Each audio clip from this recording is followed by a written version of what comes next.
All right, can you guys hear us?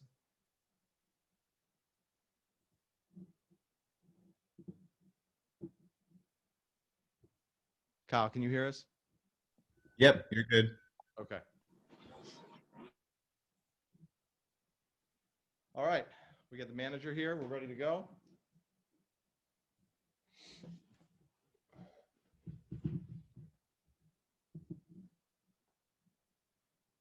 All right, Jordan, go ahead, buddy. Yeah. Hey there, Donnie. First off, congratulations. You guys been working for this. You see the ball in the 10th inning, roll the Miggy, you see the double play happen, you see the final out. Just what's the immediate reaction in your mind knowing you guys finally got this done? I actually did not know that Philly had lost. I don't know if they'd lost. Just kind of thinking that we won the game. I was excited about that win, obviously, getting out of that jam right there. And I start, as a manager, you're thinking about, okay, I've burnt Yimmy the third day in a row. Kins has pitched again. If we don't get this game, we're in trouble. Like our bullpen's in trouble the next couple of days, but you're kind of firing your bullets trying to get a win. And then, obviously you get that pitch and we get out of that. LeMahieu's kind of like the last guy I went up there, honestly. This guy's a professional hitter, knows what he's doing. And Kins obviously makes a big pitch to get that ground ball. And then find out, when I'm out there, somebody hands me a hat. And I'm like, oh my God. So that was pretty cool. So from there, it just kind of like the emotions come out. Start thinking about Jose 4 years ago, what we've been through here. Just the whole thing is just kind of all of a sudden, comes out. So anyway. Joe? Yeah, Donnie, obviously congratulations and speak to that because it has been a journey that not just this year, but, for you and this organization, as you've seen, to change images and perceptions and to get guys to buy into, into a system and now to be rewarded. Just speak to that, please. Yeah, I leave a great situation in LA but wanted to come to this type of situation to be able to help build something and create something like from the kind of almost from the ground up. Weren't able to do it early on, but the new ownership, I think, has just been huge. Derek, his vision, what we were going to do, how we were going to build it, be sustainable. And hopefully this is the very beginning of it, right? We know we got a lot of young guys coming. Our pitchers are young. We wanted to build a culture that was a winning environment that guys like playing in, that was fun. You got to be progressive in this game today. You can't just get stuck in like what you think should be or how it should be done. You got to be progressive on what you do things. So it's just a good feeling to kind of go through what we went through last year. 50 wins is not fun in any way, shape, or form, but you still have to have that vision as a manager, like where are we going, right? And feeling like you're in that boat in the middle of the ocean and you have no idea where the land is, but it's out there. And so you just keep heading down the road and believing that it's there and believing that it's going to turn and believing that we are going to be the organization we want to be. So you have to have that faith. And that's why this feels so good to be able to get to this point. And obviously we think this is the beginning of that, not the end of it or now we're done, any of that. Now we got to move forward. Daniel Alvarez? Thank you, Jason. Don, congrats. Last year you signed an extension with this team for 2 years, and you mentioned that one of the reasons that lead you to do it is because you believe in this group. And just to see the development from the guys from a year to now and knowing that you're in the postseason for the first time in 17 years, I mean, what does that mean to you? And, well, I mean, of course you have a big challenge ahead now. Yeah, absolutely. Obviously it starts with, like you said, the extension. I mean, Derek believed in me. That was the key thing for me. I didn't want to be anywhere where they didn't believe in me and didn't think I was the right guy for the job. Derek felt like that was it. At that point, it was over for me. This is where I wanted to be. I feel good for like Miggy and Andy and the guys that have battled through this thing. Watching the development of Sandy and Pablo and Eliezer, and the young guys that are still coming. Sixto's just here, but these other guys have been through it, right? And just our coaching staff, how they're working and kind of continuing to have to do the same thing that we talked about before. Like, we're battling to get through this with the vision of where we're going. And you have to have that, right, to believe that you're going to turn this thing around. And the coaches believed in that. They work hard every day. They keep working with the guys no matter what our record was last year. So all those things just make this thing feel so rewarding at this point.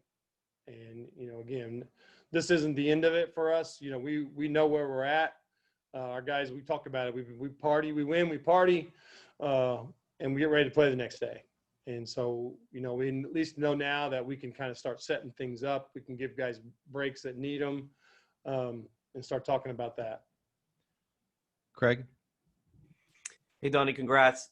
Thank you. I think that from the outside looking in, it really feels this season in particular for you guys is a very good lesson for everyone in adversity, how you can go through something together and certainly pull together away from baseball and everything that has happened in 2020. The Marlins, I would think, are going to be looked at as a model of what you can accomplish if a group gets together and sort of puts a horrible situation behind them. Would you agree with that? I would agree. I think this is a good lesson for everyone, and it really goes back to the players believing, right? And I know we're in the COVID, but like, they believed in spring before it all kind of broke down, right? And everything kind of, all of a sudden we're shutting a lot of things down. But these guys believed when we were in spring, and it didn't matter what anybody else believed at that point, as long as they believed that. And they came right back in after that and still believed. And then you mentioned, we've been through a lot. Other teams have been through a lot too. This has not been a great situation. It feels good to be able to put the game back on the map, do some things. I know people, in the whole country and the whole world, like, right, it's kind of nice to get it back on TV, watch the NBA in the bubble, watch the NFL. Hopefully we're part of that too. Steve Wine? Don, congratulations. In what ways do you think this team is ready to be a playoff team? Well, when you go through like anything that we've been through, I think it like hardens you, right? When you have that idea that you have to win every day, and that you prepare yourself to play every day, and you put games behind you, good or bad, that gets you ready for a playoff situation, because you're going to lose games and you got to bounce back the next day. You can't be down about one game, and a win is only as good until that next guy start of the next day, and he sets that momentum. So, I mean, I almost forgot this question right now, so I don't know where I was going with that. Playoff ready team. We weren't allowed to have alcohol in the celebration. In what ways is this a playoff ready team? And let me add to that. What kind of growth have you seen from these guys, even in the last few days, in this situation where every game meant so much? Yeah, again, I think I know where I was going now. I think the battle of every day gets you ready for a playoff situation. And why are we dangerous? Obviously there's a lot of good teams out there, but we're going to throw some guys at you. You're going to see Sixto, and you're going to see Sandy, and you're going to see Pablo, and you're going to see Trevor Rogers and Arena, and you're going to see some power, coming at you. And I know from the hitting side of that, those dudes get hot. Obviously they're hittable. We've seen guys hit them, but we know our dudes got some stuff. And if they make pitches and get on a roll, you really don't want to be on the other side of that. So I know how good our guys are, and I know how tough it is to hit. So that's why we're dangerous, and that's why we're ready. And then going through everything just kind of toughens you up, makes you better. Who knows how it goes, but I think our guys are ready for about anything right now. Back to Jordan. Yeah, hey Donnie, the postseason shirts for the celebrations, it's respect, and then it's the team city. Just with everything you guys gone through, and at the beginning of the season, knowing that nobody really considered you guys to be able to get to where you are, is that kind of a fitting theme for how MLB is doing it for you guys specifically, with it being respect us? I think it is. We've had to fight for it, right? And I told our guys the other day, we walked into spring training and there wasn't one expert out there that didn't pick us last. I didn't see one place where we weren't picked to be last in the East. But our guys didn't believe that, right? And that's the main thing. Doesn't matter what anybody else thinks. Is if you believe in something different, you can make that happen. So I think you are fighting for respect here. You know, we have been an organization that's been a topsy-turvy, all over the place organization. Hopefully we are fighting for respect. We want the, you know, in a sense, the baseball community or the baseball world to look at Miami. It's a great baseball environment, right? We got people from Cuba and Dominican and Venezuela and Puerto Rico all over the place, right? These are baseball hubs, you know, great places to play baseball. And so Miami is a great place for that. But we had to fight for respect, but we have to do it on the field. You have to go prove it. You can't just talk about it. We want to be respected. You have to go earn that respect. And hopefully we're earning some respect of some kind now. And Joe again. Donnie, can you talk about the kind of interplay between your veterans and your young players? Because you could just see how the kids bring so much energy and they make the older guys feel younger, and they're all kind of bonded so well together for this team. Yeah, it's been, like I said, the whole time, it's been a good group. These guys have been good. You know, Miggy kind of starts it. He's about, his leadership is great, but the guys we brought in have been great. You know, Aggie, I can't say enough about him. He just keeps it light and keeps it fun. I think Starling coming in has been a huge pickup for us. That's a huge pickup because it's a steady, day in, everyday guy. No matter what happens, this guy's a good pickup for us. Been steady in our locker rooms, solidified us in center field. But all those guys, Matt Joyce, Corey Dickerson, Servey was huge. Sean Rodriguez, who hasn't been on the field very much, but part of spring training, part of summer, part of us now. Sean is a great veteran guy that plays the game right, wants us to play the game right, talks to the young guys. I mean, all these guys are important in their own way, right? To be able to pass things down. This environment is so good for young guys because once you play like this, and I've said this, and I don't know if anybody believes it, once you get into a playoff type pennant race environment, it's no fun playing any other way, right? It's no fun playing games that are meaningless just for your numbers. It's just not. And so these veterans bring that to the table. And like you said, Joe, the younger guys they see themselves, younger guys make the older guys see themselves at that age and when they had that feeling about the game. Ron Blum.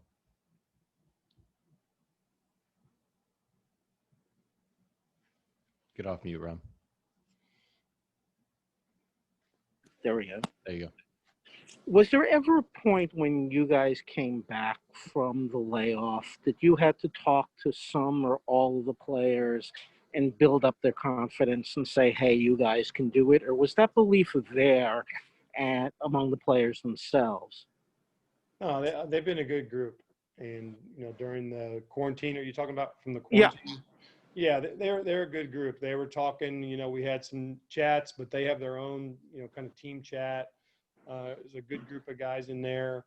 I think we call them the Los, what is it? Los Trece, our original 13, right? The guys that been through it all, that were quarantined, never ever got anything, been here the whole time. So our Los Trece, a good group. And I really didn't have to talk them into anything. We talked through some stuff, you know, during this, and we're able to vent during some times in Philadelphia because we were a little frustrated, honestly, with a lot of things that were being said about our team and about our, you know, what we were doing in Atlanta. And that was really frustrating for our guys. So we were able to vent that amongst ourselves, and knowing that we really didn't have a voice out there when you're sitting with 18 guys with COVID. It made it look like you were just haphazardly going through things, and that just wasn't the case. Thank you. Congratulations.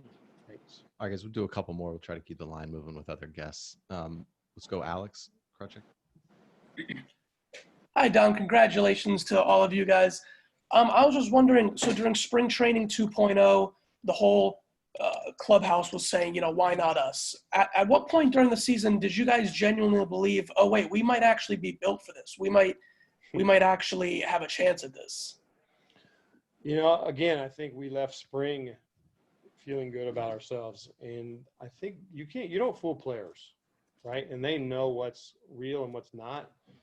They knew our pitching was real, right? And they had seen Sixto and Edward Cabrera and Trevor Rogers and all these other dudes in camp, right? So they knew that we were not only equipped with experienced young guys with big arms at the major league level, they also knew that we had a group coming that were right at that AAA level that were knocking on the door. And if anything happened to anybody, we were going to be filtering more people in. Guys know that. And they know if you have pitching that you can win. And then the veterans that we brought in, again, Aguiar, we believed in Jesus and what he could do. Corey Dickerson was a 2-year sign that we believed in what he could bring to this club. I thought we did a good job with Servey bringing a veteran catcher in, and he really got us through a lot of the stuff early when Georgie was gone. The people that we brought in the organization. So I think there was that belief from the beginning that we could feel it in spring, and people that were actually down there in our camp could feel it. I just don't think the outside world or baseball world really believed it, or you just don't pay that much attention. And when a team wins 50 games, you don't say, hey, that team can take a big step the next year. And I think we were the only ones that really believed that. And I think that's the key. You just have to believe it yourself, and then you can make things happen. Thank you. Okay, Daniel, last one, and then Sandy's going to be here in a minute. Thank you, Jason. Don, if you could describe this ball club with one word, which one would be? Resilient. Thank you. Congrats. That's one word. Indiana. Hard for me not to expand, but resilient. Thanks, guys. All right. Thank you, Don. Thanks, Don. Jordan, go for it, bud. Yeah. Hey, Miggy. First off, congratulations, man. I know how much you've been working for this. That ground ball comes to you for that final double play. As you make that play, just what's going through your head, and what was your ultimate reaction when you guys turned that? I never want a ball to hit to me in my life as much as I want that one to go. I kind of knew the situation. I checked. I knew that the Phillies already lost the game, and we have an opportunity to win this game and clinch a playoff in 17 years. Pretty special moment for us, not just as an organization, but for the whole city of Miami, South Florida, supporting us this whole years. I mean, you guys already know the deal. 2018, 2019, 2 losing seasons. But with this new regime that took over and wanted to bring a sustainable winner. So this is the first step of that. I'm so happy for the group of guys that we got in the clubhouse. I'm so happy for the people who put everything that they got at the time that we got the outbreak. And I feel like it's important to remember those guys and having the opportunity to say thank you to them because it was an amazing moment tonight. Joe? Miggy, congratulations, man. So many guys has come through this organization and didn't necessarily want to be part of what they were building. You made it clear, even with the 105 losses and 98 the year before, you wanted to be part of this. What did you see that others may not have? Yeah, in 2018, when the new ownership got to the team, they got a plan, and they explained it to us. They explained it to me. They say we want to build from the bottom up. I got to know a guy like Gary Dembo.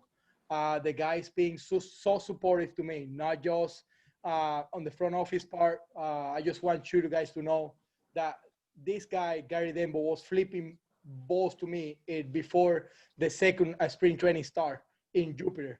So that's the kind of people we're building around. So I kind of knew that the direction of the team was going to go to the right path, and I wanted to be here because I knew everything that they did was with a purpose and with a plan. And we got guys here now like Trevor Rogers, Braxton Garrett. We got Monte Harrison. We got Lewis Brinson with a breakout year. We have Braxton Garrett. Guys getting an opportunity to be part of this organization, and they're going to be here for a long time. Jazz Chisholm. I can go through a long line of names, but I mean, that's what I saw in the organization when they got when they got here, and that's why I wanted to be here, and hopefully I can be here for a long time. Jordan? Yeah, hey there again, Mickey. Now that you guys have this clinched, you have the playoff berth with you guys. What do you think a team needs to do to make sure that you make it more than just being a berth and you actually make a full-on run at this? Continue to play the game of baseball. We got a great conversation yesterday with Donnie. Donnie got the group together, and he said something really special. That it was like, hey, we got here to have the opportunity to win and be in the playoff. But at the end of the day, we already did a lot for Miami and for the organization. So for me, it's beyond that. It's beyond like just playing in the postseason and having an opportunity to win a championship. We're just gonna continue to be looking for the task ahead of us. So for me, it's just getting better every single day.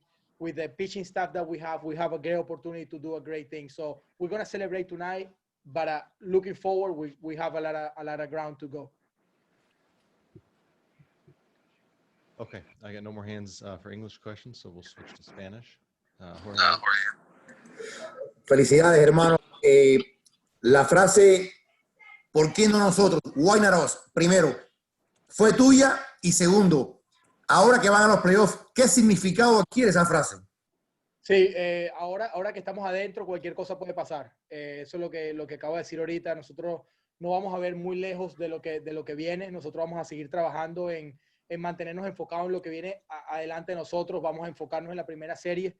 Contra quien sea que nos toque, vamos a batallar para tratar de ganar esa serie. Nosotros con el picheo que tenemos, con el picheo abridor, nos sentimos muy bien porque podemos ir ya ustedes vieron lo que hizo Pablo ayer, ustedes vieron lo que hizo Sandy hoy, y han visto lo que ha hecho Sixto, Ureña y los otros muchachos que tenemos en la rotación. Tenemos un gran staff de picheo y nos sentimos muy bien con eso. El por qué no nosotros, yo creo que ya estando adentro de los playoffs, tenemos mucha oportunidad de llegar lejos. ¿Pero tú lo inventaste o no? No fue mío. Eso de why not us? I'm sorry? Why not us? Who got that for us? Miguel. Michael Hill? Yeah. I remember, yo me acuerdo que Mike Hill was the one saying that in an interview. And I know this question is in Spanish. So, Mike Hill fue el que lo dijo en una entrevista y nosotros después de ahí en adelante fue que empezamos nosotros a tomarlo. Yo creo que fue él. No lo tomó. Yo sé que yo fui de repente el primer pelotero que lo expresó, pero todo el crédito para Mike. Ok, gracias, man. Felicidades. Daniel Alvarez. Miguel, bueno, primero que todo, felicidades, porque sé lo que significa y sé lo que tú has entregado para llegar a este momento, o sea, tú, el equipo, tu familia, etcétera. Mattingly mencionaba este equipo y decía que la palabra que lo describe es la resiliencia y cómo ustedes han logrado sobreponerse a una cantidad de cosas, empezando quizás hace 4 años con el día más trágico en la historia de la franquicia y todo lo que han pasado desde cambios, reconstrucción, todo eso hasta acá. Entonces, si pudieras ir resumiendo poco a poco lo que ha sido eso hasta ahora y saber que, bueno, ahora quizás unos playoffs quizás parezcan algo pequeño después de todo lo que han pasado. Sí, hemos pasado muchas cosas. De verdad que Donnie ha estado con nosotros en medio de todo esto. Yo creo que no hay mejor persona que Donnie para ser el líder de este equipo. Yo creo que lo que Donnie hizo ayer, se lo comentaba a la gente en inglés, tuvo una conversación con nosotros y nos dijo lo orgulloso que estaba de este grupo de peloteros. 40 años ha estado Donnie en la organización y en béisbol. Y Donnie dijo ayer que el mejor grupo que había estado alrededor. Yo creo que eso es una de las cosas que más te hace sentir a ti con seguridad. Fíjate, nosotros ganamos un juego emocionante ayer en Atlanta. Vinimos aquí a Nueva York y hicimos lo que teníamos que hacer para clasificar. Y mira, lo que ha entregado Donnie para este equipo ha sido muy grande. Yo creo que se lo merece como lo merecemos todos nosotros como organización. Pero a la misma vez, yo creo que todo lo que nosotros hemos pasado ha sido digno de admirar, no tan solo por nosotros, por lo que sufrimos de repente por el coronavirus y todo ese tipo de cosas, sino por lo que por lo que nosotros hemos hecho, por estar en este momento, ¿no? Porque nadie creía en nosotros cuando empezó la temporada, pero nosotros mismos sí creímos en nosotros. Entonces, creo que es una de las cosas más importantes. ¿Y Afe? Sí, Miguel, oye, primero que nada, felicitarte, hermano, por lo que han conseguido. Y Don Mattingly al inicio de su entrevista hablaba sobre José Fernández. Yo te quería preguntar si el equipo hizo algún tipo de reunión, habló algo sobre José al inicio del juego o durante el día de hoy, y qué significado tiene para ti conseguir esta gran hazaña en un día que hace 4 años atrás fue probablemente el más triste de la historia de este equipo.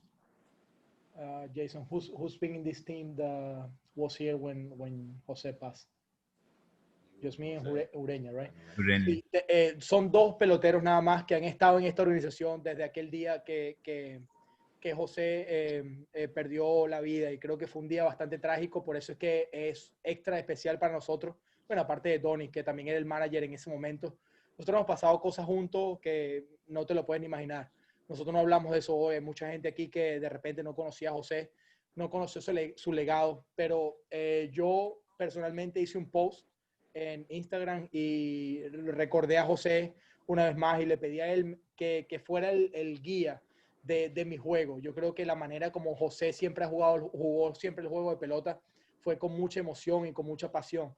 Yo creo que eso es una de las cosas que yo siempre voy a recordar de lo que hizo José para esta organización, y nunca lo voy a olvidar. Por eso es que en este día tan especial se lo dedicamos a él también. Gracias, Mon. Y José Rodríguez, otro. Thank you. Miguel, quiero preguntarte, ¿qué significa para este equipo lograr la clasificación a los playoffs, sobre todo en un año tan complicado como este, pensando en toda esa gente que quizás ha visto el béisbol como su única forma de distraerse? La ciudad de Miami ha sido una de las más golpeadas y quizás ustedes dan hoy una alegría que muchos no han tenido en este año tan complicado. Gracias. Sí, yo creo que la gente en Miami merece esto igual que nosotros, el equipo. Yo creo que todas esas personas que han estado no tan solo afectadas por el coronavirus, sino apoyándonos durante todos estos años. Yo creo que la fanaticada de Miami merece algo como esto, que nosotros seamos ganadores, que seamos una organización que ellos quieran confiar, ¿no? Y que ellos quieran seguir. Yo creo que lo que tenemos aquí lo hemos demostrado. Nosotros vamos a darlo todo por el todo para que ellos estén contentos y ellos estén felices de tener un equipo ganador. Yo creo que para mí Miami personalmente significa mucho, no tan solo en mi carrera profesional, sino también en mi vida, y quiero compartirlo con ellos. Yo creo que es una de las maneras como yo se lo puedo retribuir todo ese amor que me han dado durante todo este tiempo. Thank you.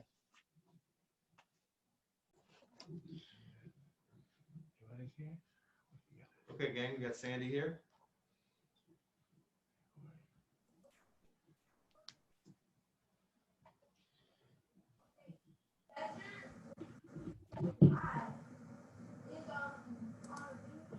Yeah, Craig, go ahead. Hey, Sandy, first of all, congratulations. You said a few times yesterday that there was going to be a fight and the Yankees were going to be in for a fight. And Sandy, I guess you guys won that fight tonight. I mean, first of all, I want to say thank you, God, for giving me the opportunity to be outside on my job, you know. And yeah, I said that yesterday. I think you guys was on the interview, and I feel really happy about what I did tonight. You know, I say we got to have a big fight, and we did. Okay, go ahead, Joe. Hey, Sandy, congratulations. How does this feel to all you guys had to get through to finally, you know, reach the playoffs after all you've been through this year and even the last couple of years? I mean, it's hard, you know, because we've been doing a great job. We've been doing fighting a lot, you know. I think it's been a long time, you know, the Marlins don't make the playoffs, you know. I think 17 years, you know, but we made it today, you know, and we feel really happy about that. You know, we start this and we got to finish, you know. I think we feel really happy about that. Go ahead, Jordan. Yeah. Hey there, Sandy. Like everyone else, congratulations, man. Overall, how good did you feel out there today, specifically with your sinker really being able to get guys to get double play balls? How did you feel personally out there, and how much did you want to finish that 8th inning? I mean, I feel great, you know, inning back inning, you know, I just went outside, short strike, attacked the hitter. You know, so when I see the manager come out in the 8th, you know, I just feel really mad, you know, because I want to finish the game, you know. But if he take me out of the game, you know, I gotta respect that decision. You know, I just gotta keep working hard and keep help the team and everything I can. Steve Wine. Sandy, how dangerous can this team be in the postseason, you think? I mean, that's nothing. You know, I think it's nothing. I think we gotta keep doing what we're doing. You know, keep working hard, keep fighting a lot. You know, and keep winning the game. You know, every time when we get opportunity to get outside, do the job. You know, I think we've been doing a great job. You know, we've been fighting a lot, and we gotta keep it doing. Pizarro. Yeah, just kind of like, Sandy, the next time you take the ball will be in the playoffs. Has that sunk in yet? I mean, I'm ready. You know, I'm working for this. You know, and I think they know that. You know, we gotta wait what happened. You know, I think we gotta keep working hard and keep prepare ourselves. You know, and I think we gotta keep winning the game. You know, and let's finish this. We start and we gotta finish. Okay, our blunts. Was there ever a time during that week layoff or the week coming back that you wondered whether there would be, with all those games in such a short time and playing shorthanded at the start, too much of an obstacle that couldn't be overcome? Can you repeat that? Did you ever worry that the hurdles were too high after the layoffs and it would be hard to overcome? I mean, I don't worry about nothing. You know, I just want to go outside, you know, do my job. Everybody know that, you know, I feel really happy about what I did tonight, you know, and that's no matter what can happen today, you know, you got to keep your heads up and keep working hard. Otra cosa que él dijo también es que Thank you. estaba preocupado de todas las cuestiones que pasaron la temporada, de que no iban a hacer los playoffs. No, claro que no hay por qué. Okay, so we go in Spanish. Go ahead, Daniel. Gracias, Luis. Sandy, lo primero que todo es felicidades por el juegazo, y ayer decías el compromiso que era para ti este juego. Cuando Mattingly sale a quitarte la pelota en el octavo, ¿qué pasaba por tu cabeza? Y bueno, obviamente respetas la decisión del manager, pero ¿cómo tomaste eso? Bueno, me sentí súper mal, ¿sabes? Porque yo quería era terminar el juego. Él fue a sacarme del montículo, ¿sabes? Saqué mi pierna y tomé un respiro profundo, ¿sabes? Ya que no quería que él me sacara del juego. Pero son cosas que pasan. Tengo que respetar esa decisión. Él es el manager. Yo solamente soy un jugador. Tengo que respetar todas las decisiones que yo tome. Continuando a eso, una cosa que han hecho ustedes también todo el año es apoyarse el uno al otro y cada uno levantarse el uno al otro. Desde que cayeron con el COVID, con todas esas situaciones, y creo que eso describe lo que fue el juego de esta noche y lo que ha sido la temporada de ustedes. ¿Qué puedes decir de eso? ¿Sabes? Nosotros venimos apoyándonos desde que empezamos el pre-tenis, ¿sabes? Estamos todos unidos, estamos dándonos el apoyo unos a los otros. Estamos trabajando en familia, que es lo que queremos, ¿sabes? Y nada, seguir haciendo lo que estamos haciendo, trabajando en familia y seguir compitiendo juntos. Jorge. Óyeme, felicidades, Sandy. La frase "Why not us? ¿Por qué no nosotros?" Ahora que van a los playoffs, ¿qué significado adquiere? ¿Sabes? Nosotros siempre hemos creído en esa palabra, y el que yo siempre digo, no importa lo que pase, nosotros vamos a sorprender a mucha gente este año. Lo estamos haciendo, ya dimos el primer paso, lo que hay que seguir dando step por step, paso por paso, y nada, seguir peleando, seguir ganando juegos y ver lo que pasa en los siguientes días. Felicidades, hermano. Alfred. Sandy, felicidades, por supuesto, por lo que han conseguido, que es increíble. Y te quería preguntar, la salida de hoy, estelar, ¿qué tan orgulloso te sientes de ti mismo, de lo que pudiste hacer en el partido de hoy? ¿Y cuál es el mensaje que Sandy Alcantara le manda a toda la gente de Miami que estuvieron desde el principio creyendo en ustedes y que ahora, aunque no puedan estar en el estadio, los van a seguir apoyando en la postemporada? ¿Sabe? Nada, los fanáticos que sigan apoyándonos desde casa, ya que no pueden asistir al terreno de juego, pero sentimos el apoyo desde su casa, ¿sabes? Esperemos que lo sigan haciendo. Nada, y vamos a seguir ganando juegos, que es lo que nosotros queremos, llevar la corona al estado de nosotros, que es la ciudad de Miami. Nada, esperemos que Dios nos siga dando la oportunidad de seguir haciendo lo que estamos haciendo y seguir saludable. Última pregunta. Bendiciones, hermano. José.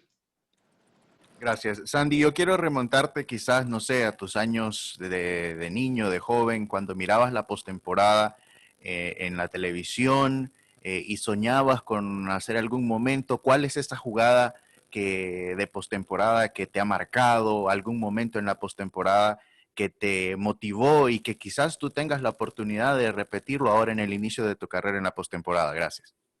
¿Sabes? Yo siempre le doy la gracia a Dios por toda la oportunidad que Él me brinda. Siempre le doy la gracia por hacerme un pelotero profesional. Nada, yo siempre veo la serie mundiales, la postemporada y toda esa cosa. Me siento súper contento de poder asistir a una con los Marlins este año. Esperemos que Dios me siga dando la salud a mí y a cada uno de mis compañeros para seguir ganando los juegos y ganar la corona, que es lo que queremos. Y nada, seguir batallando y seguir saludable y haciendo nuestro trabajo. Gracias a todos. Thank you, everybody. Thank you, Sandy. Thanks, Sandy.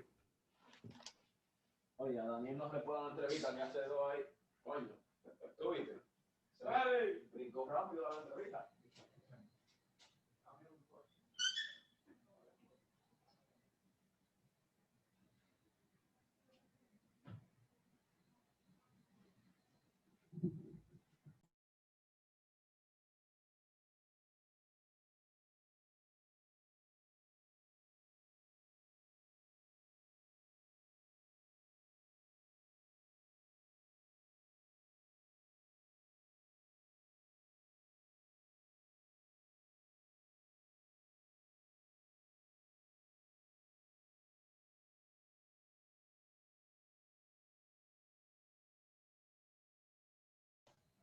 All right, gang, we're going to wrap up with Brandon Kintzler. He's on his way.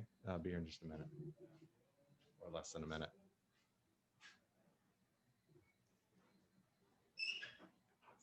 Mic's on. Oh.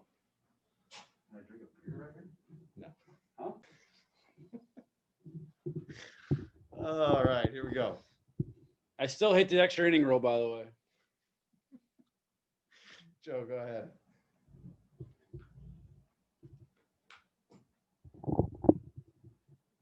Joe Frisaro, go ahead. Brandon, congratulations.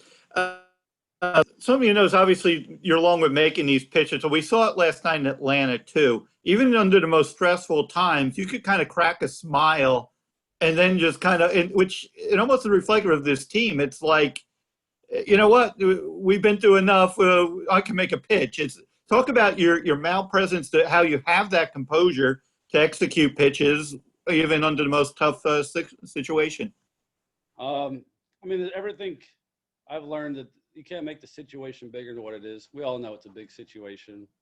But like yesterday, I was joking around the bullpen that I was going to strike out Duvall on a slider, and then it happened. And I was like, I said, I'm going to celebrate the hell out of that too. So then I just started laughing. And then yesterday, I mean, even talking with Freddie, you know, we're doing the shift, and I'm like rolling my head. I mean, I don't know. You just got to have fun in the situation, because otherwise you get too stressed out. You know, you can't make pitches if you're too stressed out. And I think I trust my stuff. I always know I'm one pitch away from getting out of any jam. You know, I studied LeMahieu today. I faced him many times. I mean, I know you guys think I'm just walking guys. I can't throw strikes, but I actually know where my double play ball is and the guy that I really want to face. So I really want to face LeMahieu, believe it or not, because I know that's a good situation for me. Jordan? Yeah, hey there, Brandon. Congrats. Since you got here, joined the Marlins, was there a moment where you realized that what you guys just accomplished today was possible? Yeah, that Sunday game in Philadelphia, just the team coming together. I mean, it's just, and then we come out of, you know, quarantine and we swept Baltimore. I haven't been a part. I mean, I've been playing a long time, but I haven't been a part of a group that was that tight, that wanted to fight together. I mean, that's my mentality. I always want to fight me against the world, and it was just us against the world. And everyone was already mad at us, thinking that we messed up for getting COVID, and we just came together. I mean, I think we play better when our backs are against the wall, and we have to get a win, and everyone's looking at us. Philadelphia was eye-opening, and then Baltimore was like, we can do this. All we got to do is wait. We just got to survive this until we get our guys back. And who knows what our record would have been if we never would have gotten sick. But I mean, yeah, that's when I thought we had possibilities. Daniel. Thank you, Jason. Brandon, congrats. You mentioned that you wanted to face LeMahieu. So take me through that at bat, and then what was the first thing that crossed your mind when Miggy turned that double play? Yeah, so obviously with that freaking extra inning rule is weird. I mean, you're preparing in the bullpen to come into a game. Like yesterday, I'm prepared to come into a jam. And today, I'm not prepared to come into a jam. It's just totally different. So it kind of catches you off guard at first. Takes a little while to get used to it, but as the batters are innings starting to go along, I know I watched LeMahieu. I faced him many times. He always hits the ground ball, either the second base or the shortstop against me. So I know that's a great situation for me. So I wasn't going to give in, especially when they stole third and second. I wasn't going to give in to Frazier because I knew my double play was on deck. So I went sinker into him, a really good sinker in, and he tried to fight it off and beat me to the spot. That's really all I needed to see. So I went slider away, and you could tell he stepped in the bucket thinking sinker in, and then he was, I knew the outside was just wide open for me. So I went slider off the plate. They kind of set off the sinker to come back. I really don't. That's a tough sequence for a hitter to really stay on. And he did exactly what I wanted him to do, exactly what I planned, exactly what I seen him do before against him. I mean, the guy's a great hitter, but that's just for me. That's a great situation for me. And Steve? A lot of the world sees this team as overachievers. Any concern that you all might be satisfied with what you've accomplished, or do you think the best is yet to come here? I mean, really, who cares what anyone sees if we're overachievers or whatever happens? I mean, the fact that I even got almost 10 years in the big leagues is a great. I mean, it was like anything could happen. But we got a team that we play loose. We got nothing to lose. We're playing with house money, so we go in and we make some noise. I mean, we're a dangerous team. We got starting pitching that can pitch with anybody in baseball on any given day. You saw Sandy go out there, six those learning. I mean, Pablo is just as good as anybody. And we got Rogers, he's still learning too, but he can go out and dominate any lineup too. We're a dangerous team, and we really don't care if anyone says we're overachievers. I mean, why are we overachievers? Because some experts thought that we weren't going to win. I mean, we knew that we were going to win the whole time. When I first signed here, Donnie texted me, and I said, we're going to make some noise in the NL East. I mean, I believed it because I knew what the talent we had. It just takes one group to believe together, and you just never know what can happen. All right, Kelly, wrap us up. Brandon, how often were you guys checking the scoreboard there in the Phillies-Rays game? I don't go out to the fifth inning, so I was checking it, and they were winning, but it was like 4-2, and they had a runner on first and third with one out. So I knew there was a good chance that something was going to happen there. Other than that, I didn't know. I remember sitting in the eighth inning, I looked at Stanek. I'm like, man, I really like to know what the Philly game was like. It's like, I have no energy right now, and I would really get some energy. So I had no idea, and everyone's running. When we got it done, everyone's running out and celebrating. I'm like, what? Everyone's hugging me. I'm like, what's going on? They're like, Philly lost. I'm like, oh shit! Why didn't anyone tell me? I would have thrown more strikes or something. Yeah, I didn't know. I had no idea. All right. On that note, we'll wrap up the night. Thank you, Brandon. Thanks, guys. Thanks, Brandon. Thanks, Brandon. All right, gang. We'll see y'all in the morning. Okay. Thanks. Congrats.